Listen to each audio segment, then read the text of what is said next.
All right, we are live. Hello, All everybody, right. and welcome. We are really happy to be here. This is July 2024. We're doing our little Q&A live stream. I want to thank everybody for the patience. Last month, we just couldn't get any time to do the stream, but we're really happy to be back. It's always a fun way for us to kind of reconnect, both for Jonah and I, but also especially with all of you in the community. And we always love the questions. It always seems like you all love asking the questions because we can never get to all of them, but we're going to do our best today. So, as always, what we start with is we have our forum, which is where we ask these. We open up this thread like a week ago? Not a week ago, a few days ago, I think. Like 3 or 4 days ago, people have already asked their questions there. We have about 30 questions to go through. And then while we're answering those questions, go ahead and leave your question in the live chat. We see all of those. We can't guarantee we'll get to all of those, so we'll go through the forum questions and then we'll go through the live chat questions and go back and see if we missed anything that we want to touch on. So go ahead and start leaving your questions right now or leave them while we're going through the forum questions. And without further ado, why don't we get into the forum questions?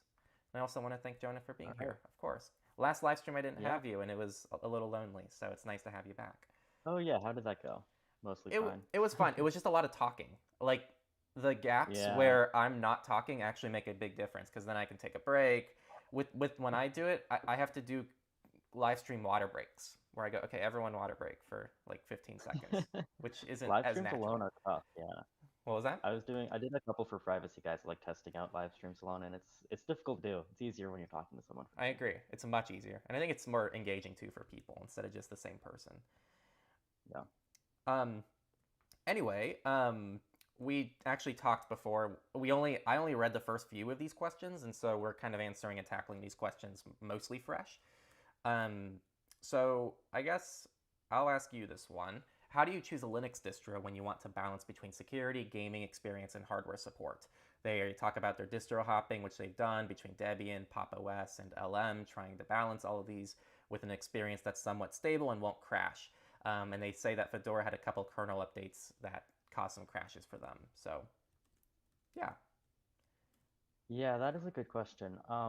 The main thing, usually with all three of those things, the main thing that you're looking for is updates, even though there can be some bugs occasionally, like Pop! OS has had notable issues with some updates and the Fedora issues that you mentioned, which I haven't heard about, but it's possible. You definitely want to stay more closer to like the latest updates as far as both hardware support goes and gaming support.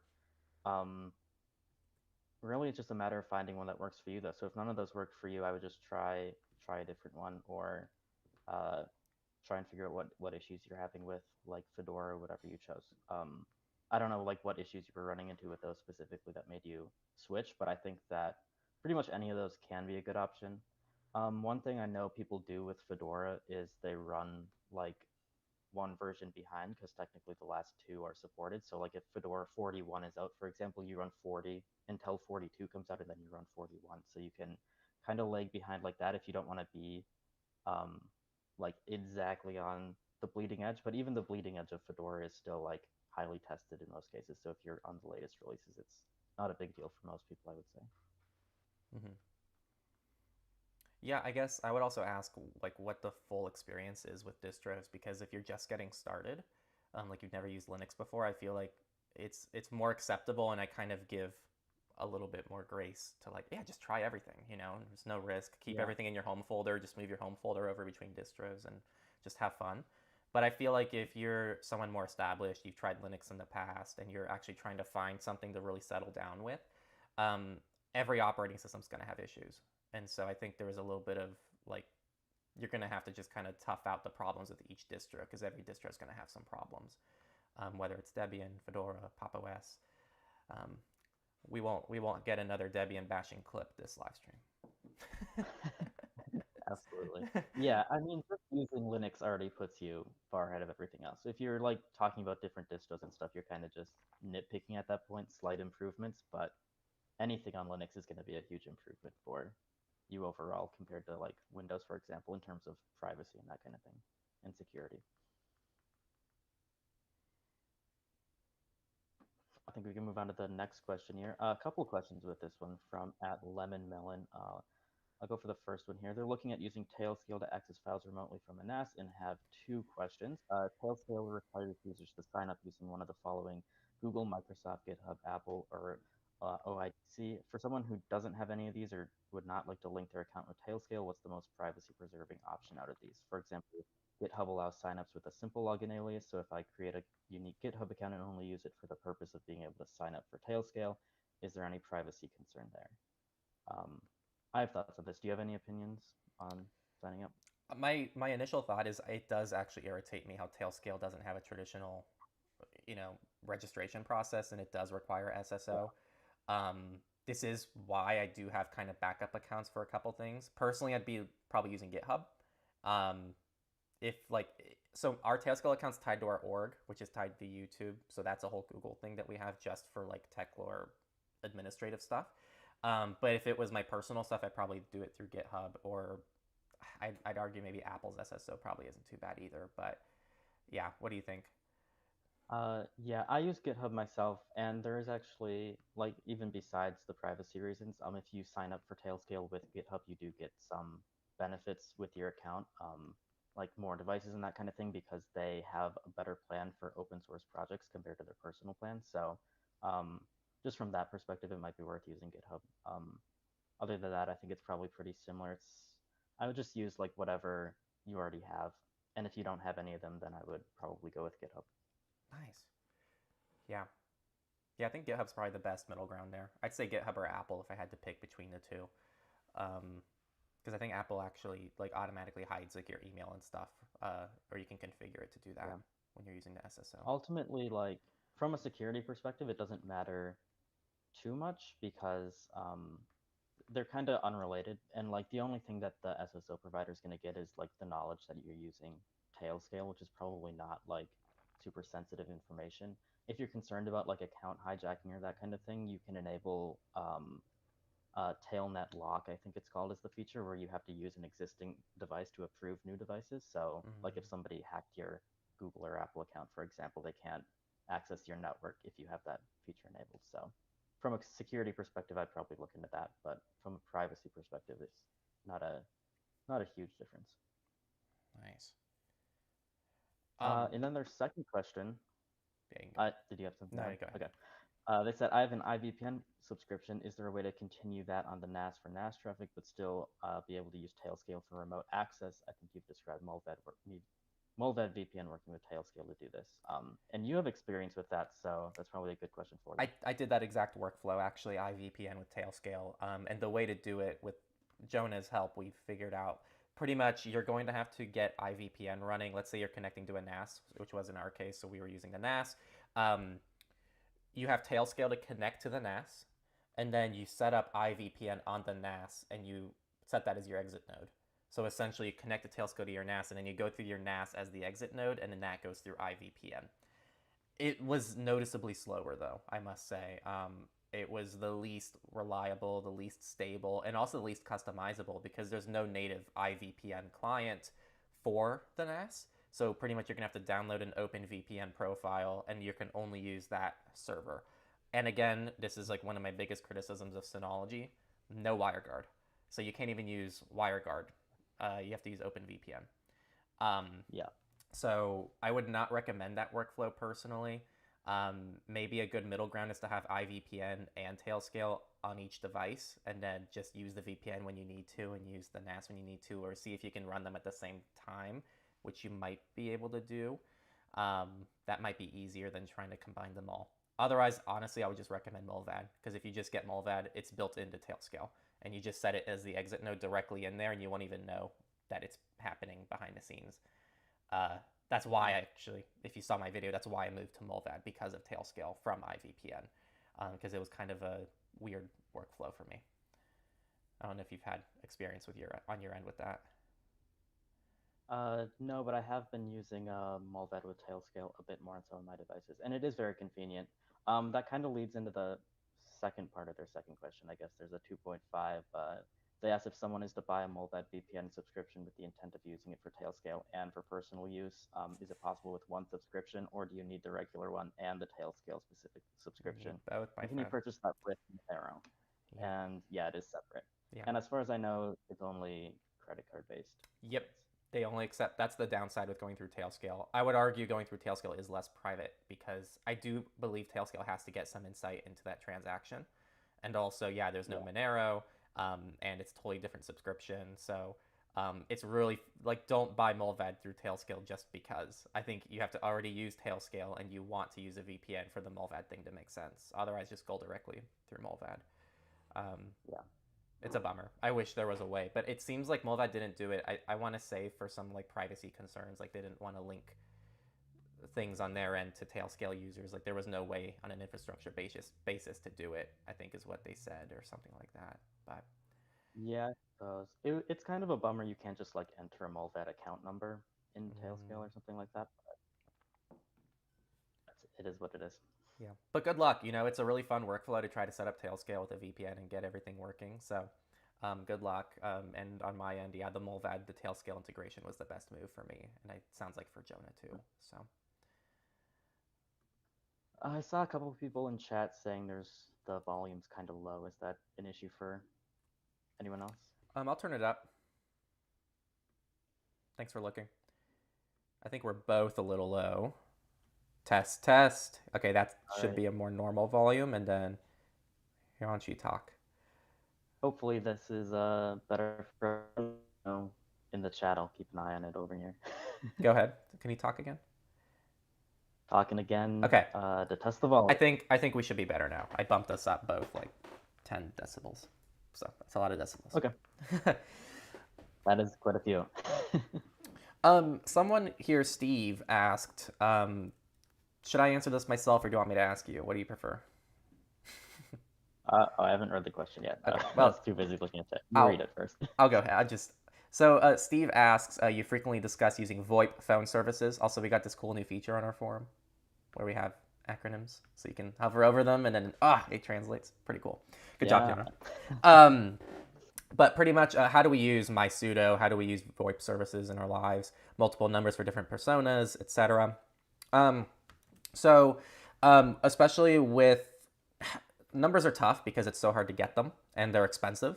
Even if you use VoIP services, it tends to rack up pretty quickly in terms of cost. So on my end, I've actually moved to a much more simple approach because I used to have like 5, 6, 7 different numbers. But I realized that when I actually broke apart the reason why I had one number over the other, it wasn't actually a very good reason. And so for me, again, this is very personal preference. I think for some people, they might need a lot more numbers. I need kind of a spam number that I just give out if the example I typically use is I'm reserving a table and they now require a number at this restaurant.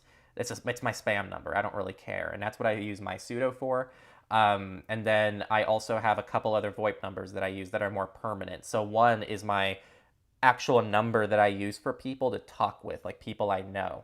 And then one's a business number. So I have like a personal number that I use so I don't have to use SMS through my carrier. And I have a VoIP service instead that I can communicate with people through. One's a business number and then one's a spam number.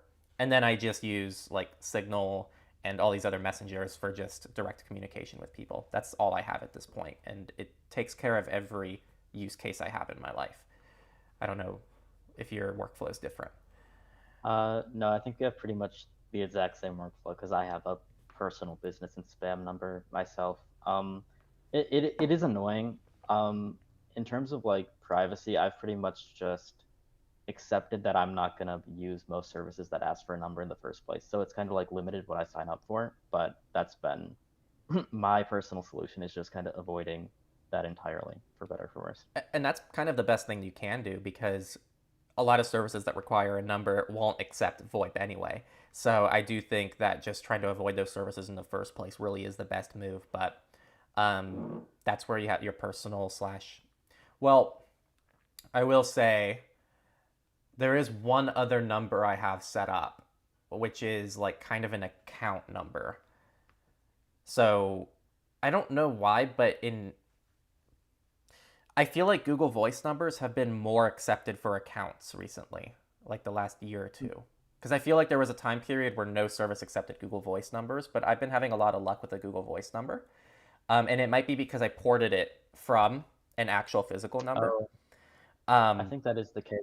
That's how it works. Yeah, but that's really cool for services that require SMS 2FA. Now I can keep my SMS 2FA behind a more secure account instead of just relying Mm. on my carrier to keep all my SMS codes safe. Because that's people's really big concern is SIM card swap attacks and SIM swap attacks. And so if you have that behind a Google account, that's pretty much SIM swap proof in my head.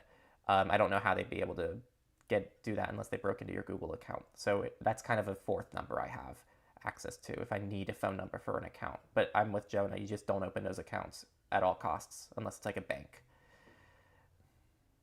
Yeah. Yeah.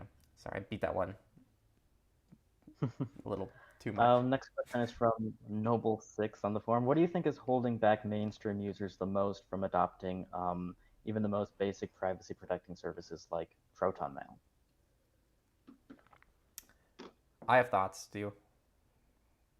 I mean, to me, I think it's mostly a matter of awareness more than anything else.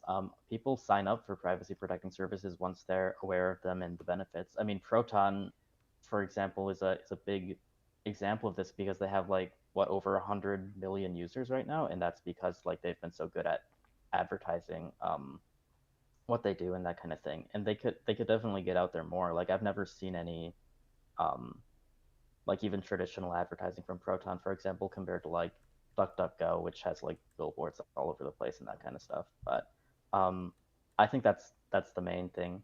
I also kind of feel like some people are just not going to care, and I've learned to just accept that. You do what you can, but like some people, if they've been using like online services for 20 years or something, and they don't want to switch everything out, it's more a matter of like reducing their future exposure and like deleting existing accounts that they don't use anymore if like I'm helping them with their privacy rather than like getting them to switch at that point, because everyone's different and it's kind of like whatever works for you. Everything when it comes to your privacy is like it's all about getting closer to a goal, but like at any point in this journey you're doing better than you were before, so do what you can. I don't know what your thoughts are. No, I was gonna say exactly the same thing. I think there, and I don't think this should be a controversial take, but I don't think there's any reason to use Proton Mail over Gmail unless it's privacy or security. Like, why else would you use them? And I think that's a completely valid reason to use them, but now that means that the only people that are going to migrate away are people who are aware of that problem in the first place. Yeah. And that, like you said, that kind of limits the kind of people who are going to use those services. So I think any strictly privacy service is always going to be restricted by people being aware of the problem in the first place, which is part of the reason why I know I talk a lot with you and Jordan about making more content that's like not inherently privacy related. Actually, it's some of our best performing content. Like the why I deleted social media video is a really notable one that I remember that has nothing to do with privacy and the branding, but like half the video is probably about privacy, but it's applicable to everybody because everybody's on social media. So I think that that's kind of always going to hold back privacy services if their only selling point is privacy. That's a good point. And that's part of the reason why I've been pretty okay with Proton expanding their ecosystem as well. I know they get a lot of like, it's kind of a controversial opinion in the privacy community whether they should be like focusing on their existing stuff or just catering to their existing audience versus like building out new features. But I think after having thought about it a lot, because they've announced a lot of new stuff recently, I'm pretty on board with the stuff that they're doing as far as like Proton Drive, for example, has gotten so much more usable in the past just few months even. And like creating all these products that can actually serve as a real alternative to like Google Workspace, for example, in the future, is actually really important. So overall, I'm like happy with the direction that they're going, and I think that that's something that other privacy-focused companies could do as well, because it's perfectly possible to create something like the Google Suite, for example, in a more private and secure way. It's just that nobody really has yet, because it's hard, but Proton is trying, and I think other people could try as well. Right. How do you feel about Proton Wallet? I haven't heard many of your thoughts yet. Uh, so, Proton Wallet, I think, was kind of a mistake on their end. It was mishandled. I'm not like against the idea of a cryptocurrency wallet specifically in the Proton ecosystem. I think that there is something to be said for like a crypto wallet that doesn't require you to back up your seed phrase or anything, because everything is stored in your encrypted Proton account that's secured the same way that all your emails are secured. Of course, I think that's going to be a lot safer for a lot of people to have a crypto wallet that works like that compared to traditional options. So there are like that's the main benefit I see with Proton. But I think it was a big mistake for them to go Bitcoin only, and they don't really seem to have a lot of interest that I've seen in exploring other cryptocurrencies or um, even implementing some basic Bitcoin privacy features. But even the most private like Bitcoin wallets out there are not comparable to Monero at the moment, for example. And Monero is like the main privacy coin that I think that a company like Proton that whose slogan is like privacy by default should have adopted for sure. It's just not a private by default product, and I worry that people are going to be using it um, and not understanding like the risks involved with a transparent blockchain like Bitcoin. Yeah. I listened to the Andy Yen interview, and it for Oh, some with Seth. with Seth, I was wondering if that was out yet. I'll have to listen to that. Yeah, it's out. And some people listened to it and were still eh. I think it actually made me more optimistic about it hearing Andy.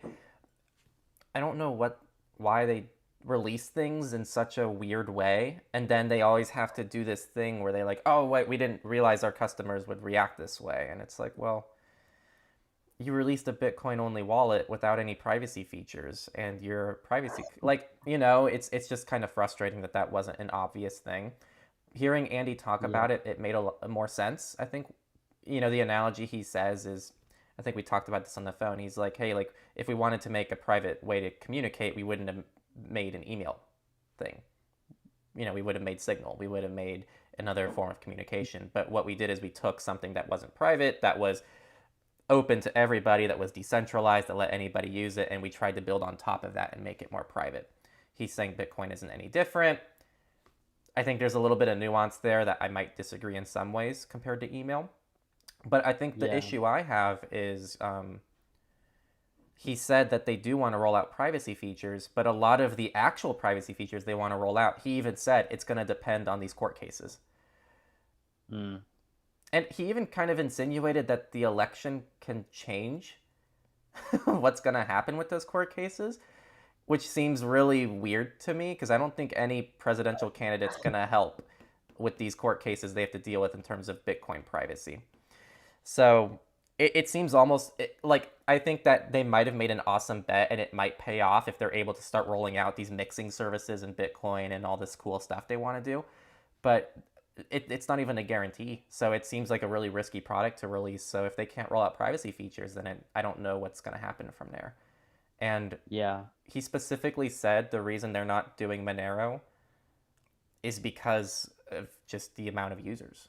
And that's it. He said if Monero was more popular and surpassed Bitcoin, then maybe we'd consider adding it. But it's not going to happen. And he even said they're going to consider fiat before other currencies, other cryptocurrencies. They're going to integrate fiat before other cryptocurrencies. So, Yeah. mixed things. Well, I'll have to listen to that interview. That's You kind of definitely should. unfortunate though, because I think I don't remember if I was talking to you about this or with somebody else, but I think that it is a totally different situation than like email, for example, because I don't think that they're, in my opinion, Bitcoin people might disagree with me, but from everything I've seen, there isn't really a way to achieve the kind of levels of privacy that I would want on the Bitcoin blockchain. I don't think it's technically going to be possible with how it works. And that is just how I feel about it. So I kind of disagree with the whole like email comparison. I don't think that they're going to be able to achieve a similar level of privacy with Proton Wallet if that's the case, which is Right. kind of a bummer to me. Well, I think they could achieve the level of privacy, but with maybe these coin mixing tools that are now very legally. And even then, there's still issues with Bitcoin privacy, but that's the point. It jeopardizes you as a company to have to be doing that, and it jeopardizes your customers in some way too. So I feel like it's really hard to do this. And I think the other thing I really wanted to say, making communication private is a lot less taboo than making money private. When you start messing with money, that's a totally different ballgame. And so I trust their, they have their legal team and everything, so I know they're going to do everything properly, but I think it's a much harder thing to do, even from a legal perspective of like masking funds in any way, shape, or form. That's not KYC'd or anything like that is going to be a tough battle, I think. But I really hope they're able to pull it off. I hope they're able to do Bitcoin privately somehow, because then it makes the biggest coin more private. So if they're able to push the envelope even a little bit, then good. But I hope it doesn't keep people away from an otherwise better tool like Monero, is my hope. So I don't know. Yeah, it's kind of off topic. We'll think about it more. But definitely leave your comments in the live stream chat. Oh my gosh, someone donated a crap ton. Whoa, Johnny, thank you so much. That's awesome. You didn't even leave a question. Johnny, leave a question if you have a question. We really appreciate it. This really means a lot to us. So thank you. Thank you. Yeah, so a quick check-in. One, thank you again, Johnny. Two, keep leaving your questions in the live chat. We are going through the forum questions first, and then we do the live stream questions after that. So keep leaving your questions. I promise we'll get to them, or at least a lot of them that we can. And also, three, leave your thoughts on Proton Wallet. I'm genuinely curious. The video I put out was a little bit more pessimistic, and it got kind of takes on both sides. So if you're listening, I want to hear your take on Proton Wallet. I think that'd be really cool to read through those when we get to them. Sorry to go so off topic, but I was really curious. So.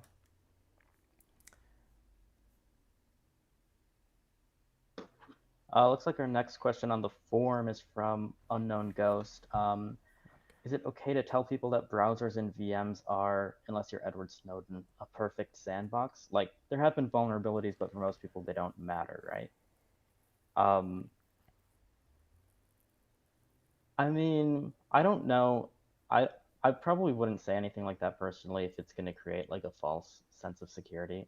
The reality is that most malware even these days that people get on their computer is browser based more than anything else because everyone does all their work in the browsers now, whether it's like malicious extensions or other things that like track your browser activity or send you spam, that kind of stuff. So I definitely wouldn't rely on browser security or say that like, or tell like somebody who isn't like really familiar with this stuff that browsers are going to be inherently more secure because of the technologies they use. In reality, it's still a program that runs on your computer that you have pretty much unlimited access to mess with, and you can shoot yourself in the foot if you want. So they just edited their comment as you're speaking. Oh boy. When people don't run executables or install extensions is the nuance. Yeah. I mean, most computers are pretty secure if you don't run things on them, so. Yeah, I agree. I think browsers add a layer, like get an operating system with good sandboxing, get a browser with good sandboxing, and if you don't like any of it, then run a VM. And I will say VMs are pretty foolproof in like 99.99% of times, because I think most malware isn't designed to escape a virtual environment unless it's very targeted towards a specific person or a specific company or something like that. So even if you get infected on a VM, it's going to stay within the VM almost always. Yeah. And even then, there are some like virtual machine softwares that even add a few more protections in place to prevent it from escaping the OS. So yeah, it's more a matter of like how committed you are to this kind of thing. Because like if you're thinking about VMs or like even running cubes, for example, what it comes down to is kind of like how you separate out everything that you do. Like if you run cubes, but then you run most of your personal stuff in the same VM, in the same cube with the same browser, like you're not really benefiting a lot from those protections. You have to be kind of, when you're talking about manual sandboxing like that, you have to be pretty strict about like separating things out yourself when you're browsing, that kind of thing. So it's a lot of work.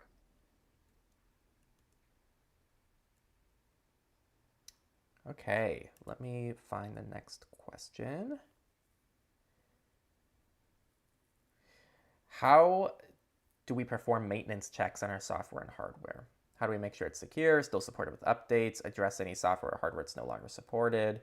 So an example is they discovered that OpenBoard, which is, I believe, a keyboard on Android, hasn't been supported in a long time. How often do you perform clean OS installations or system resets, etc.? Yeah, we're probably going to be a little different here because one of us likes to install beta software all the time and one doesn't. But mostly joking, because I don't think it's going to change too much. But on my end, most of the things, I don't use many things in the first place. That's where I'd start, is like try to keep what you use to a minimum so it's actually easy to keep up with everything. And second, I do manual updates. Like I have on my to-do list, like every month is like a system cleanup. So I do it monthly. I enable automatic updates for everything, so most things take care of themselves. But automatic updates aren't 100% reliable. Some things have automatic updates, but they just don't update themselves for some reason. And also some things just don't have automatic updates. And so once a month I go through, I check for updates. And then what tends to happen is, since I don't have much software, if I notice repeatedly that a software hasn't been updated month after month after month, then I'll look into the development and see what the hell's going on. This happened to me with OpenMTP. For anyone who's ever used a Mac and an Android device, you'll know how much of a pain in the ass it is to try to load your files on Mac. And so most people suggest the Android File Explorer that's put out by Google, that's from like 2017 and it hasn't been updated since what, like 2017, something crazy like that. It's horrible, yeah. It's horrible. So OpenMTP, if you're a Mac user and you have Android and you haven't heard of this, it's going to change your life. OpenMTP, it's an open source software that lets you like drag and use Android on your MacBook. But it didn't get an update for something like a year. And I actually uninstalled it temporarily, but then they put out a new update shortly after. I don't remember the full length of time, but I just realized every month there was no update. Same thing with IINA Player, IINA Player. They didn't put out an update for a long time, which I was a little concerned about. So that's what I do. And then in terms of OS installations or system resets, that's more for like usability than anything. My computer was giving me a ton of issues while I was traveling. And I actually did a full factory reset a couple weeks ago just by coincidence. And that's why I was late to this live stream, because I had to reset up OBS, which I hadn't fully done yet, because normally everything's good to go in OBS. But that was fully usability. It was my video editor wasn't working properly, OBS wasn't working properly, like something weird with the video encoder on my computer was just totally borked, and everything was a pain in the ass, and now all my issues are fixed. So that's all I got. Big ramble. I'll leave it in John's court. I think that's pretty good advice. I don't really have anything to add. I don't use a lot of, like, as far as hardware goes, I usually upgrade pretty often, so I don't really run into like end of life issues with hardware. Because usually at that point it gets kind of difficult to use in general if you have a computer that's like 7 years old or something crazy like that. So going to the next question, I think. Chive2633 asked, do you think allowing full disk access to Mullvad VPN in order to enable split tunneling poses a security risk in case of a cybersecurity incident, either locally or at a company level? And I haven't used split tunneling with Mullvad, so I don't know how that works exactly. I wasn't aware it needs full disk access. That's kind of interesting. Is that a new thing for macOS? Oh yeah, that's the new feature they released for macOS. Yeah.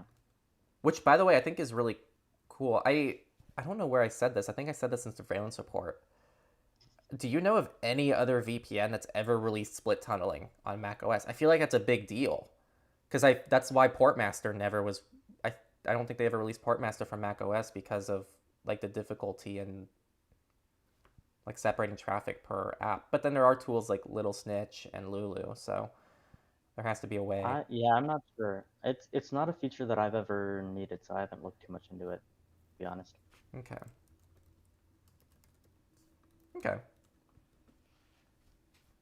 Well, if you trust Mullvad, it's open source. You know, it's an open source app. There's always a risk when you give another permission to something, so I won't say it's not an additional risk, but if it's for a feature that you need, then you have to trust them on that, I guess. There's no way around that. Yep. Simple Tech has a question here, and this is good, so because it's not something that I would do anymore. Definitely, I think one of the mistakes I have to check if it's in the changelog, because Go Incognito has a changelog. But in the course, I talked about like bombing your email inbox to delete an email, like before you delete an email account. It's not a very evidence-based recommendation. Back then, there was a site that I really trusted that uh, advised that, and so I did end up including that in the course. And no one, I had like 5 people look over the scripts for the original Go Incognito, and no one really seemed to care about that recommendation. Um, and I would not recommend that anymore. There's just no evidence for it. I don't see how a company like Google or Microsoft or whatever email provider you're using, I don't think that's going to make a difference in terms of like any profiling they might do with your email inbox. So I'd say it's not worth your time. Just go ahead and delete your account. Feel free to delete all your emails if you want first. If you want that like reassurance that everything, you actually click delete for all the emails. But you don't have to do that anymore. I think that's outdated advice, if it was ever good advice at all in the first place, honestly. So again, it's good you ask these questions. I'm not always right, so that's something I can add in a changelog. And if it's not already there, I feel like I put it in a changelog, but if it's not, then I need to add that to the changelog for Go Incognito. It will not be in V2. Let's just make... I can answer that question by just saying it won't be in V2. So don't do it.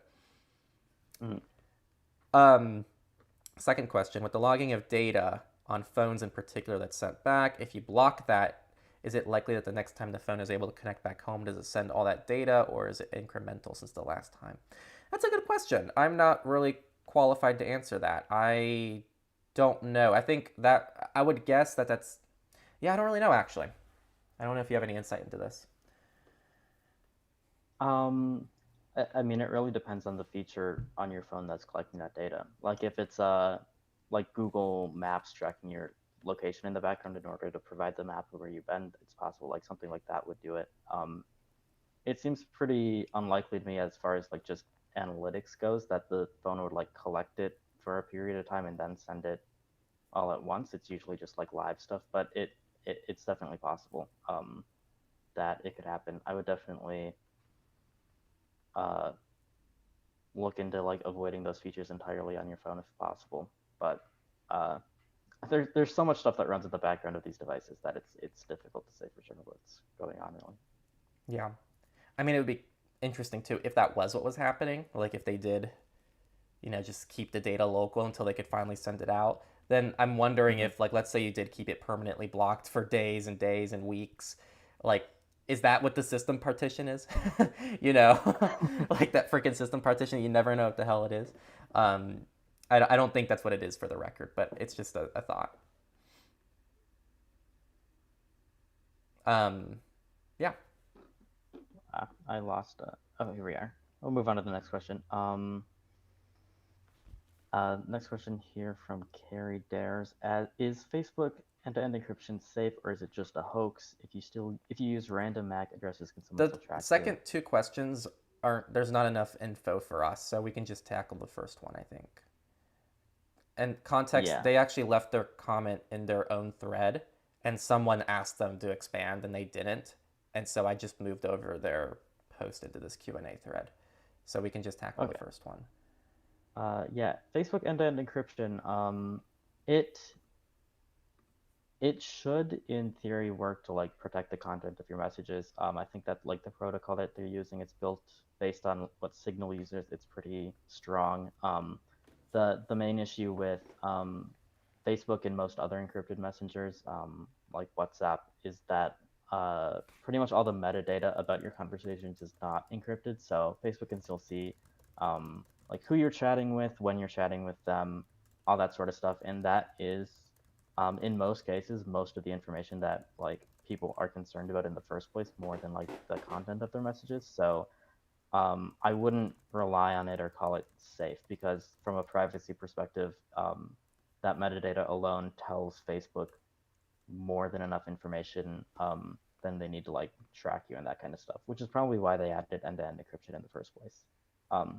I'd still say like for people already using Facebook Messenger, it's a huge improvement over what it was before. I'm glad that like Facebook is doing that and other companies are adopting encryption like this, but there's still risks to be aware of from a privacy perspective that you should be aware of. It's not comparable to like Signal or anything. I Yeah, I don't don't know if have you have anything any to other add thoughts. there. I Okay. agree. Yeah.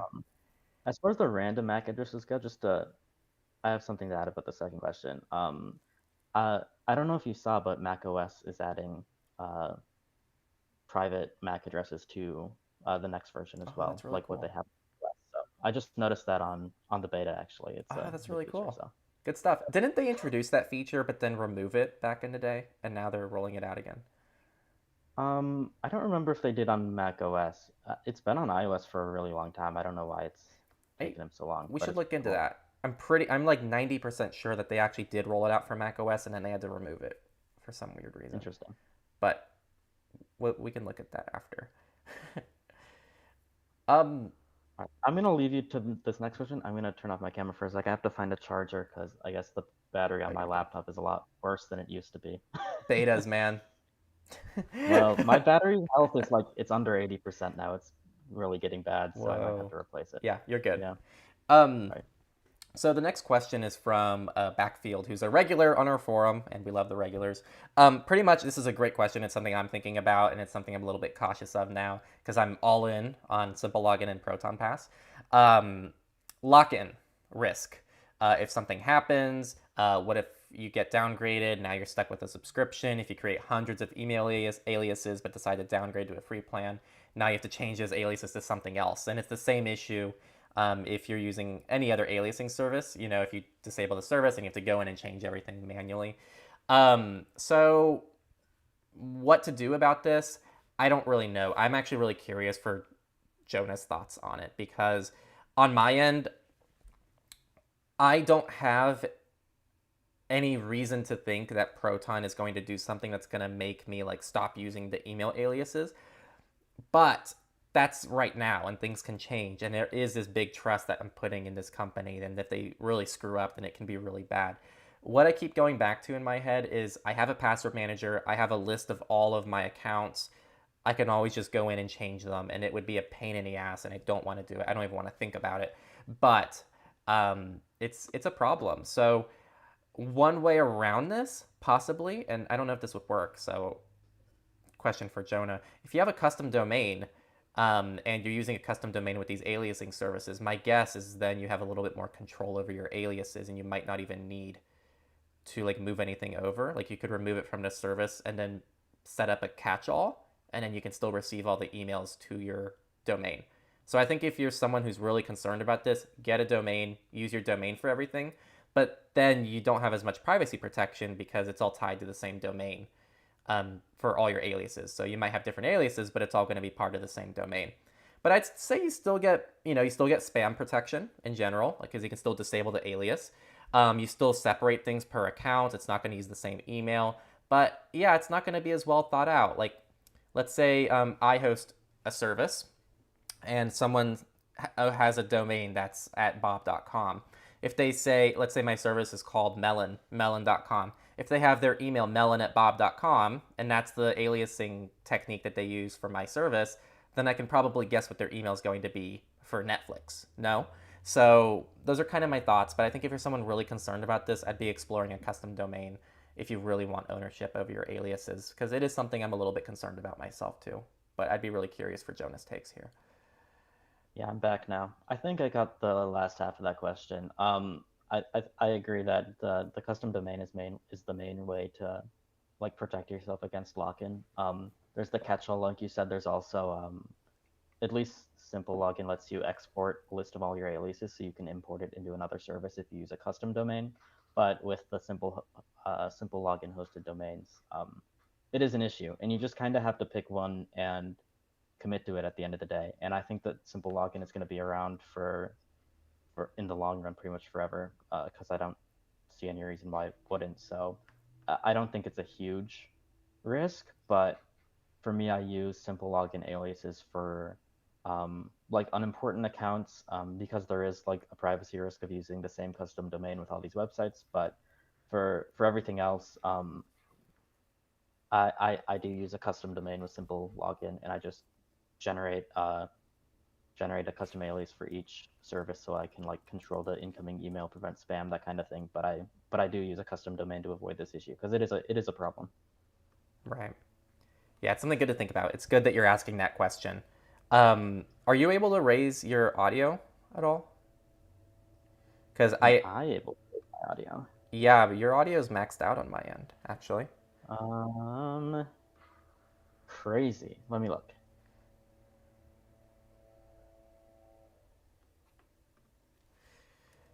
Oh, yeah, okay, well now if I increase it, is it going to be really loud? For some reason it's really low on my computer. Go ahead. Okay. Okay. Oh, yeah, okay. Is this too loud? Yeah. Now it's fully up, so you might have to lower it a lot. Okay, yeah, here. Go ahead, talk. Sorry if I'm like deafening people. I think that's good. So people let us know how the audio sounds. I bumped both of us up a little more. For some reason it was at like 40% in system settings. I don't know why that was the case. Next question is from River, and it's a good question. I've actually been in this exact situation with somebody's parent, of all people, because they were using WhatsApp. Pretty much, it's somebody who says, I'm not getting rid of WhatsApp. I don't use it for anything sensitive. They don't stand out to authorities or governments, and they think the end-to-end encryption is enough protection. And River has chalked this up to just a difference in threat models, but they're curious how we see this. And on my end, pretty similar. I think that there's two ways to look at this. One, there's the privacy perspective, which is, yeah, I think it's an issue of threat models. You know, if all you need is the content of your message, if you're just sending a password to somebody and you just want that password to only be between you and the other person, there's more secure ways of sending that password for the record, but WhatsApp won't be able to see that password, most likely. So that's fine. If they're not using it for anything sensitive, they're fine with even the possibility of Facebook seeing on the messages. AKA, if they're fine with the messages being public info, if they really wanted to, then that's a thing.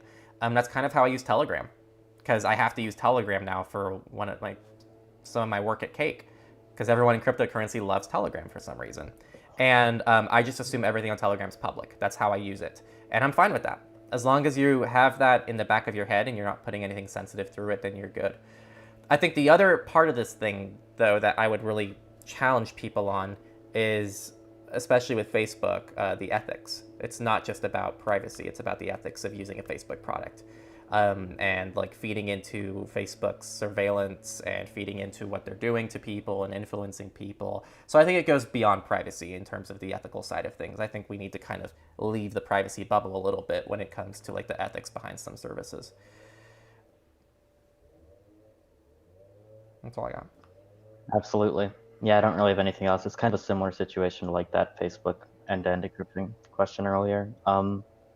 It's just a matter of what you're comfortable with. I'll say like as far as standing out more, personally, I don't really buy too much into the idea that like using privacy products is going to make you stand out more. And I talked to somebody else on the forum about this recently, but the reality is like for everyone using like normal services like WhatsApp and Google Chrome right now, your situation is that you already stand out from everyone else. Like you can be uniquely tracked and that sort of thing. So using a privacy product, you might still be unique, but it's not a downgrade certainly, and it will prevent like some less advanced like threats from compromising your privacy. So I think that any moves to a privacy service is always going to be a good thing. I don't think there's generally going to be negatives in most cases as far as standing out. But as far as WhatsApp goes, everything you said I think is true. Okay. Yeah, good takes. That's the next question here from @Rainin on the forum. The university I am attending requires us to use Microsoft Suite for almost everything. I'm taking one laptop for it and I have the university stuff segregated in a different Chrome profile. There's 2FA with TOTP, but they required a phone number. They're using Windows since the laptop has an Intel Core Ultra, which won't be optimized for Linux. Is there anything else I should be doing to try to segregate my university activities from personal work on the computer?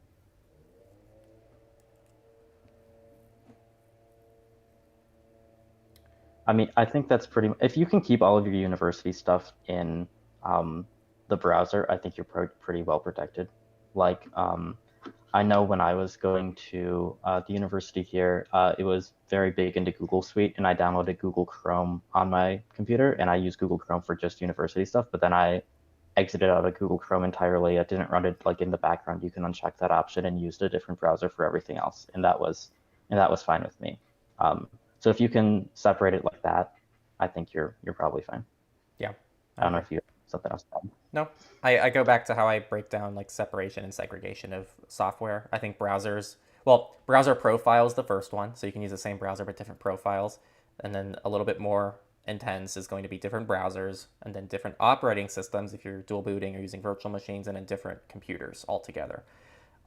It's kind of your call what works best for your workflow in terms of how much segregation you need, and also usability, affordability. You can't just tell people to buy a second computer.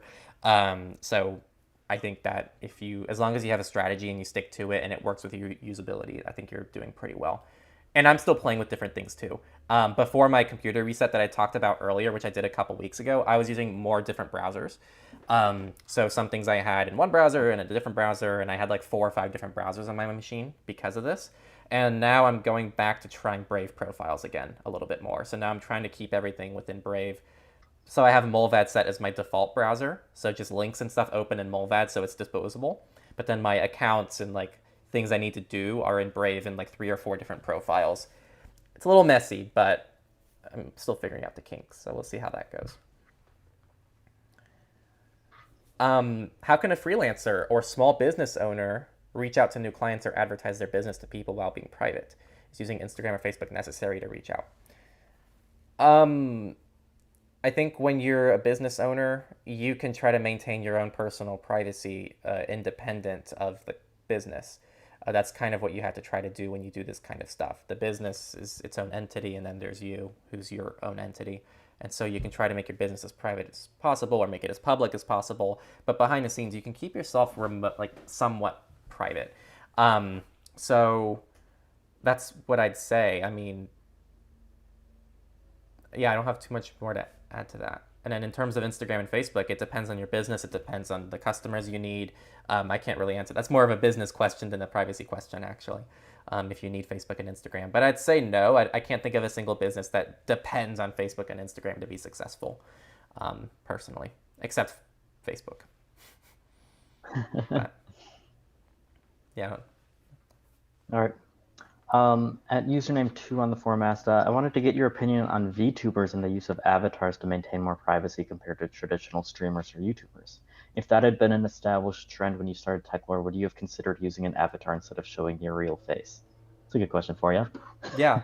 Okay, I didn't know what VTuber was until like 6 months ago. I don't know. And I think someone... Yeah, it's a new thing for sure.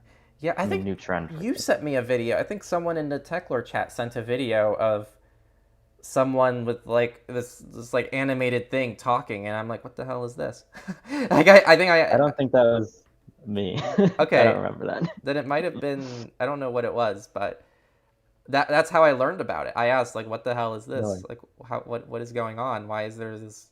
And then they're like, oh, it's a VTuber. And I go, what's a VTuber? And they go, well, it's like a person and it's like mimicking them. And I'm like, oh, that sounds good for privacy, was my thought. Well, I just think of like when we were on Discord, our moderator James did those streams in the Discord chat. Maybe it was Discord with his virtual avatar, so could have been something related to that. Maybe it was Discord. But yeah, I did see it, and I go, that seems actually pretty cool for privacy, and it really opens up the door for people to be able to make content that's maybe more personal, but not as invasive of their privacy. I don't know. It's not...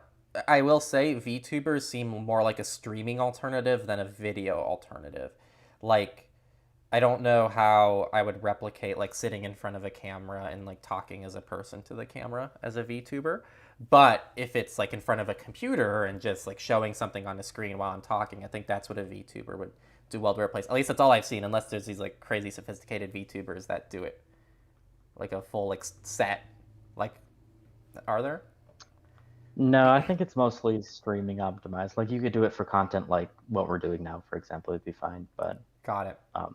Depends on the video. Yeah. No, I think it's great. It's one more tool. If you're somebody who wants to start content and putting your face out, but you want it to be personal, it's kind of a cool middle ground. And the cool thing with the middle grounds is once you put your face out, it doesn't go back.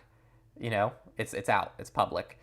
So Yep. at least with the VTube option, you can start with that before you make a decision, and it's still kind of a good middle ground until you decide what you want to do. So I think it's great.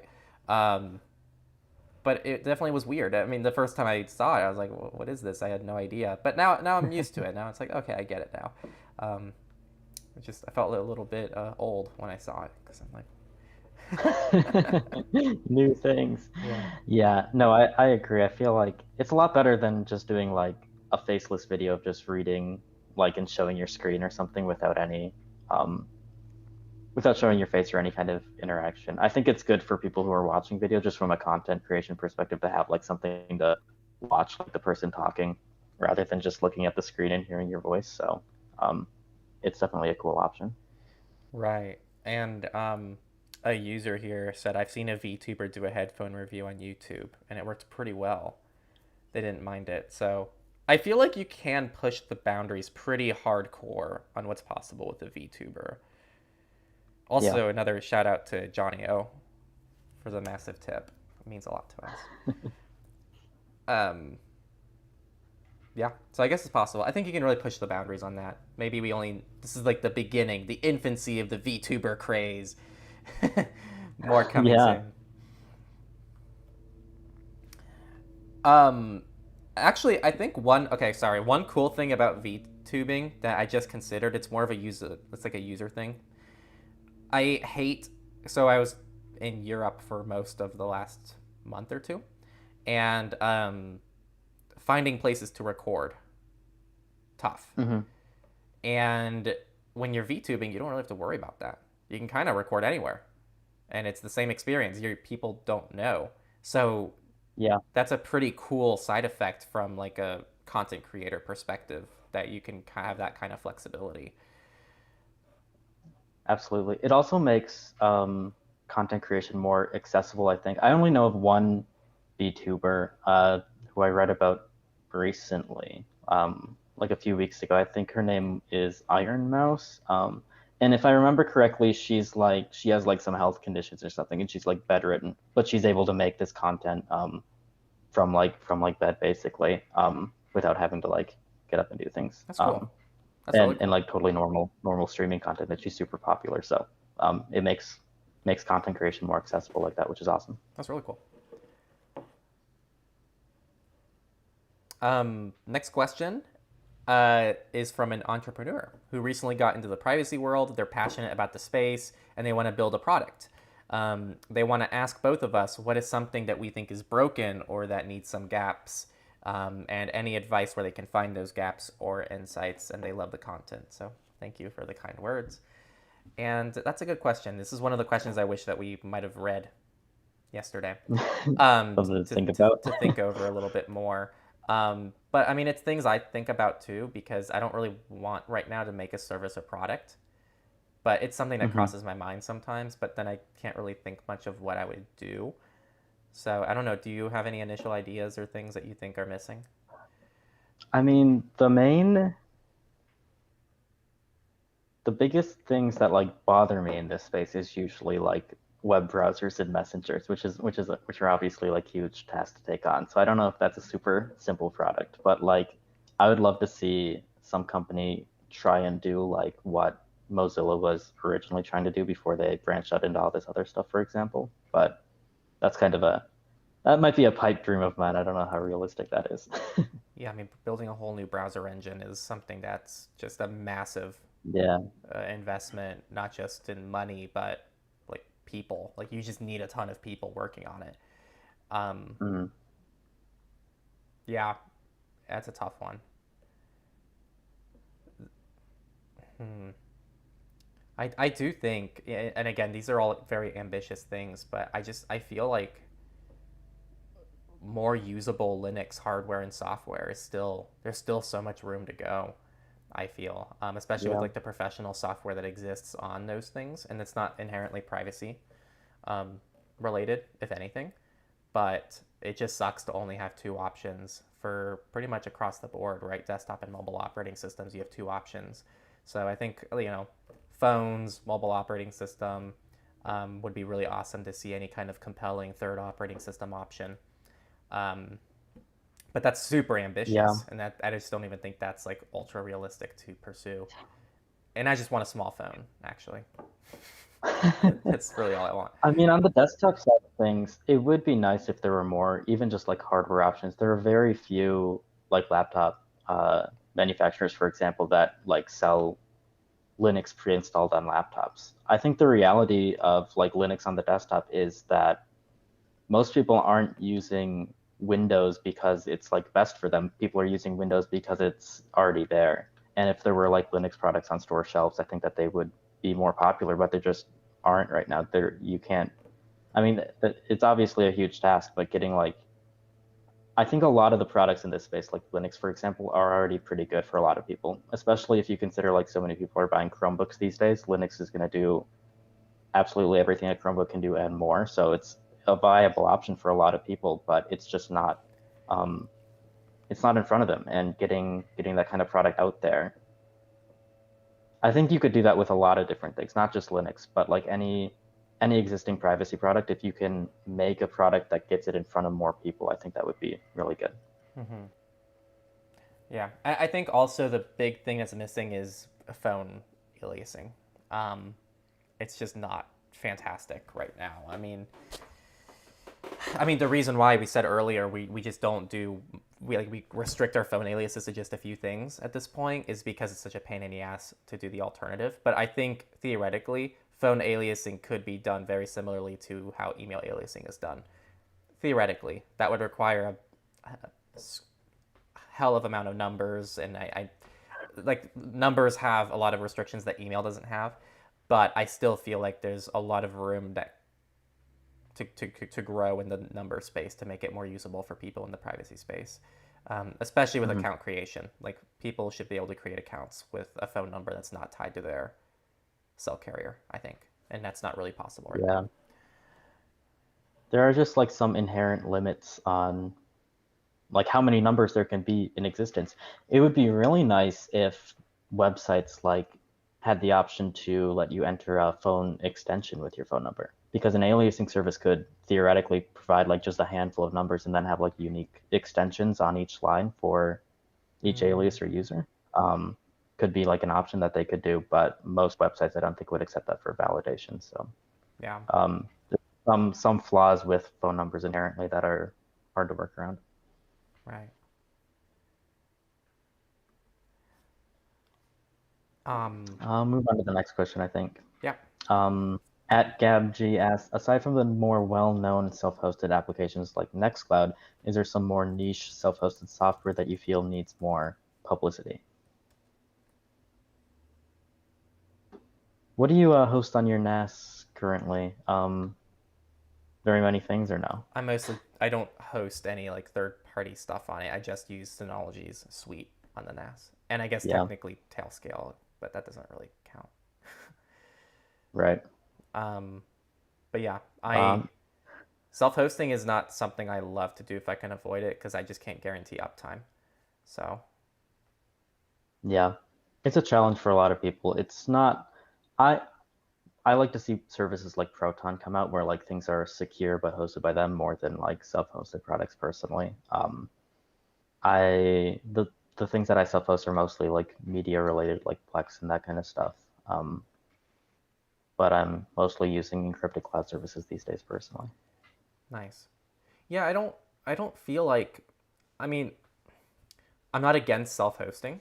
I mean, I have a NAS, and we've talked about self-hosting things in the past. It's not something I'm inherently against. I would just push back on like whether or not it needs more publicity, actually. It's kind of niche. I actually think it's good that by default users aren't trying to host their own data, because I think a lot of people would lose a lot of data in the process and would cause a lot of issues for them. So I think that people who know about self-hosting and want to do it and tackle that, they know about it. They're going to find it. I guess I would push back a little bit on like whether the average person needs to self-host things. I'm more likely to encourage someone to use like a community-driven Nextcloud instance before they host their own if they don't know what they're doing. So. And I feel like whenever I talk about self-hosted stuff with other people, I kind of get the feeling that they're trying to like self-host things just for the sake of self-hosting things, which is not the best idea. Like I've only ever self-hosted things when I've had like a need and like looked into it specifically, or like a specific self-hosted product. And if you don't have a need on the top of your mind that you need to fulfill with self-hosting something, then I wouldn't get into it. I would just research whatever you need and don't bother with anything you don't. Yeah. Well, I mean, okay, so a big selling point of self-hosting that people who self-host definitely strive for is data ownership. So, in your view, is there a fundamental difference between hosting your own data versus storing your data in a zero knowledge provider like Proton? I will say that just from a data ownership perspective, I guess it depends on what you mean by data ownership. I think that it's perfectly safe and fine to host something with like Proton Drive, for example. I do personally back up everything that I do in like Proton, for example, to my NAS as well. So Proton is never my only copy because I do want to avoid like lock-in at the end of the day. Like I use iCloud Photos with advanced data protection for most of my personal photos, for example, but I also back up those photos to my NAS and I back them up to Proton Drive as well. Now that that option is available on iOS, uh, just because I like to have multiple options. I'm just against like putting all your eggs in one basket basically because it's a big hassle to switch like when you need to switch. So if you already set up like all of your data in advance in multiple secure locations, then it makes it a lot easier to like if I absolutely had to ditch Proton for some reason, I could do it pretty easily. Mm-hmm. Yeah, I'd say on my end, the benefit of self hosting isn't privacy or security in 99% of cases. It's the comfort of the data being mine. And Mm-hmm. that's also the part that frightens me the most about it. It reminds me of driving. A lot of people, it's like one of two things. People either prefer to be a passenger in a car because they don't have control and they don't have to think about having control, or you're someone who likes to be behind the wheel and you have control and you know what you're doing. So if anything happens, at least it's your responsibility. So it kind of reminds me of that scenario with self-hosting where I think some people like having the control, and even if something goes wrong, at least it's on them, and they might Mm-hmm. feel like they're going to do a better job than a company would. On my end, I don't want to take that risk, and for me, it's kind of the worst case scenario on all accounts because not only do I host data for me, but I host data for Techlore, and in doing so, I'm hosting other people's data. So it's kind of double risky for me because if I screw up, it's not just going to lose my data, but theirs, and it's kind of a liability thing at that point for me. So yeah, I do host Techlore data on the NAS though, but I have like all these backups in place because it freaks me out. So and it ends up being stored anyway, like zero knowledge on Hetzner. So in some ways it's going to the cloud anyway, but for as a backup archive, not as a like everyday on demand thing. Yeah. So just I don't know. Definitely leave thoughts on what you all think about self-hosting. Um, Next question is from Mohammed. Pretty much they have older devices and they're on a budget and they don't want to buy the newest devices. What can they do? There's not a huge amount to do. Like, I'm not going to be the person to say, go get newer devices despite your budget issues. I mean, if you don't have the budget, Then you have to work within the means. you kind of answered your own question. Yeah. Yeah, and that's fine. I think that it's not like the day that you stop receiving an update, you're done. It's just the more time that passes that you aren't getting security updates, the more at risk you are. So I think you just have to be very cautious of your situation. Be very careful when installing things, especially. Try to really stick with very trusted services. Maybe like just be very careful. If there's something that you're doing that you're even questioning a little bit, maybe boot up a virtual machine and do it in there. Like take advantage of tools that can still be up to date, that even if you don't have an up to date operating system. Um, just do your best. That's all we can say. It's not gonna make or break you overnight, but the sooner that you can update to the newest things, the better. Also, if you're on Android, if you move to a custom ROM, at least you can still probably get software updates within reason. Not firmware updates, though. I don't know if you have any other advice there. No, that's pretty much it. It's more about like just being aware of the risk that you're at with if you have old devices and not doing things. Like as long as you're aware of the risk, you can use them pretty safely for the most part. I'll move on to Daryl 76679's question. As a person who watches exclusively on PeerTube and is invested in its growth, how do you think it can be more accessible to the average user and the average content creator? I'll say because I run a PeerTube instance, something that is making it less accessible to content creators in general, I think, is YouTube's handling of, like, especially recently, I think they've been cracking down on people scraping YouTube.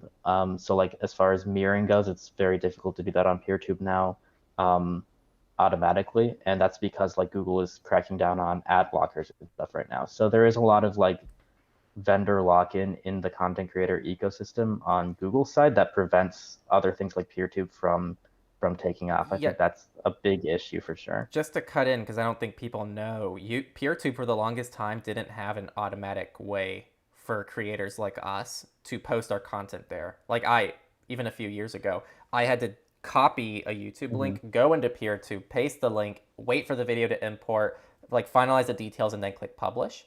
And then PeerTube rolled out the feature where it's all just automatic now. And we're consistently dealing with issues now because Google's blocking it. And so Google kind of keeps blocking that automatic system.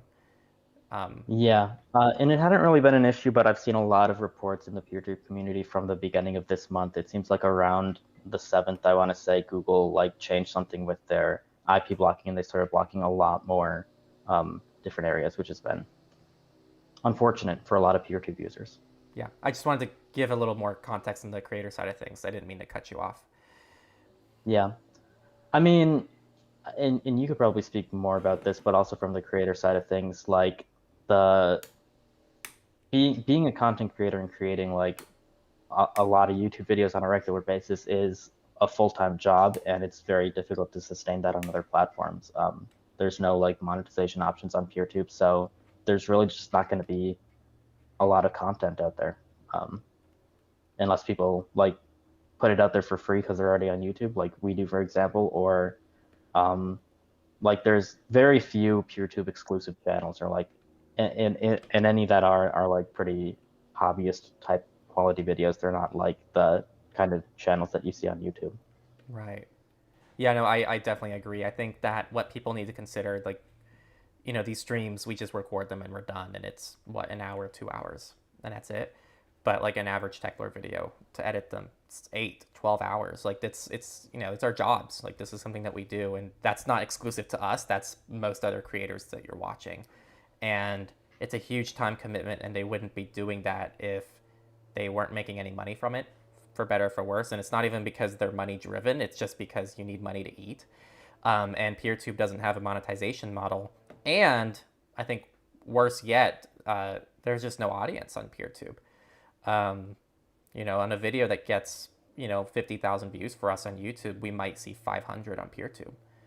So even if you're trying to crowdsource, like your total number of people that you can even target for crowdsourcing is really small. So I think you can only succeed on PeerTube as a creator if you've really convinced and built a very solid, like, small group of people that you've convinced all of them to pretty much support what you're doing, which is really, really hard to do. I mean, I get, like, Nate and I have talked about this publicly on surveillance report, but it's something like less than 1% of our total audiences like give us anything, which is fine because that's all we need. Like, we have some crowdsourcing, we get some ad revenue from YouTube, we have sponsors, we have affiliate links. Like, when you put everything together, we're good, and then we can offset the cost because it costs us money to host things on PeerTube. So it's actually, it costs us something, and it would cost most creators something to host on PeerTube because it's not free, like YouTube is. So those are my thoughts. And from a user perspective, I never enjoyed using like the web client for PeerTube, to be honest. So I think there's definitely some more usability to go for the end user. But I don't think that's what's holding back PeerTube. I think if people's favorite creators started using PeerTube, I think people would adopt it. So Yeah. This is a good question.